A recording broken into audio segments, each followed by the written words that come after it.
নিহারিকার আজকের পর্বে আমরা দেখব লবণের তৈরি পাতাল জগৎ।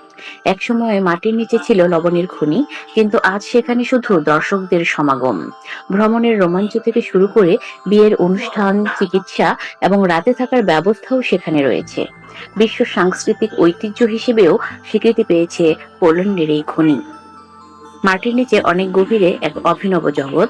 তাতে রয়েছে হোটেল, গির্জা, রেস্টুরেন্ট, স্পা এবং পর্যটকদের জন্য খনি সংক্রান্ত ওয়ার্কশপ। বাতিল বা পরিত্যক্ত লবণ খনির মধ্যে যেন বিচিত্র একটি পর্যটন কেন্দ্র।